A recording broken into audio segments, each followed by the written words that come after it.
আমাদের পৌষ পরব, বাঙালচক বাজিতপুরের পৌষ মেলার সেকাল একাল। সবুজ বাংলার বুকে ভেসে চলেছে মেঘেদের রামধনু রব। এই বাংলার বুকে বয়ে চলা দ্বারকেশ্বর নদ, শান্ত নদ, যদিও আমরা ভালোবেসে নদী বলি। এই দ্বারকেশ্বর নদীর পাড়েই বহুকাল আগে থেকেই নীরবে বয়ে চলেছে আমাদের প্রাচীন উৎসব পৌষ মেলা। বাঙালচক বাজিতপুর পাশাপাশি দুটি গ্রাম হলেও একই আত্মা। মনে প্রাণে যে কোনো অনুষ্ঠানে সবাই এক। সবার প্রচেষ্টা থাকে অন্তর থেকে, সাহায্য থাকে সামর্থ্য অনুযায়ী। গরিব মধ্যবিত্ত গ্রাম অনেকেই বলে, খেটে খাওয়া মানুষের বসবাস, সরকারি চাকুরিজীবীর সংখ্যা হাতে গোনা। এখানে কেউ বিশাল বড় লোক নয়, কেউ অভুক্ত কিন্তু থাকে না। কারণ এখানকার মানুষ জানে কিভাবে অল্পে বাঁচতে হয়, জানে স্নেহ মায়া মমতা, আছে অফুরন্ত মানবিকতা। একটা সময় সন্ধ্যা নামলেই ঢোলের শব্দ কিংবা সানাইয়ের সুর ভেসে আসতো দূর থেকে। এখন সেই শিল্পীও গৃহবন্দী, বয়স তার গান বাজনা থমকে দিয়েছে। আসলে শিল্পীর হাত ধরেই শিল্প বাঁচে। সে একটা সময় ছিল, পৌষ মাস এলেই গ্রামে জেগে উঠত আলাদা একটা আনন্দ।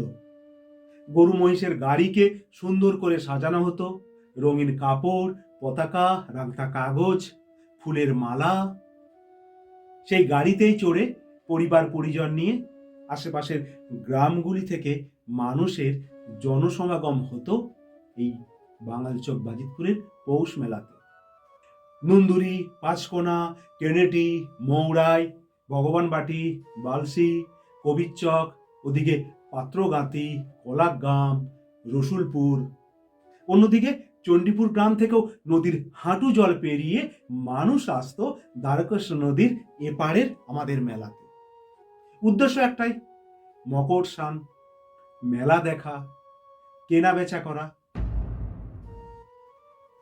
পৌষের সকালবেলা কুয়াশা ভেদ করে নদীর ধারে পৌঁছনো, ঠান্ডা জলে নামার আগে দুহাত জোর করে প্রণাম, টুসু প্রদীপ ভাসানো, সে এক অপূর্ব মুহূর্ত। কারো মুখে মন্ত্র, কারো মনে প্রার্থনা। এই নতুন বছরটা যেন একটু ভালো যায়, সবাই যেন সুখে শান্তিতে থাকে। তখন ছিল না দামি গাড়ি, ভ্যান, পাকা রাস্তা, ছিল শুধু বিশ্বাস আর একসঙ্গে থাকার আনন্দ, সম্প্রীতির মেলবন্ধন, রাম রহিমের আবেগ, ভালোবাসা। এখনো হয়তো আছে, হয়তো নিশ্চুপ, নীরবে। আমরা বড় হয়ে গেলাম, সময় বদলেছে, দিন বদলেছে, সবাই আমরা আধুনিক হয়েছি। এখন বাঙালচক বাজিতপুরে পৌষ মেলা আসে একটু অন্যরকম রূপে। আজ মানুষ আসে দামি গাড়িতে চড়ে, দামি মোটর বাইকে চড়ে, কিন্তু আসার কারণটা আজও একই, মকর সংক্রান্তির মেলা, বাঙালচক বাজিতপুরের পৌষ মেলা। আজও পৌষ এলেই দ্বারকেশ্বর নদীর পাড়ে বসে মেলা। চা, মুড়ি, ঘুগনি, বিভিন্ন মিষ্টি, খেজুর গুড়, নানান খেলনার দোকান। কেউ বিক্রি করে, কেউ কেনে। 3-4টে দিনেই থাকে নানান রাত্রিকালীন অনুষ্ঠান। সবাই ভাগ করে নেয় আনন্দকে শান্তিপূর্ণভাবে।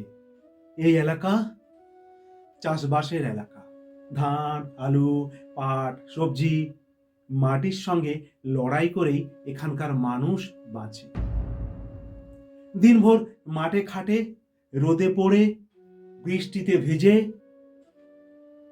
তবুও পৌষের এই কটা দিন কাজ থামে, মুখে হাসি ফোটে। কারণ এই মেলা শুধু কেনা বেচার নয়, এই মেলা পরিচয়ের, সম্পর্কের, স্মৃতির, সম্প্রীতির।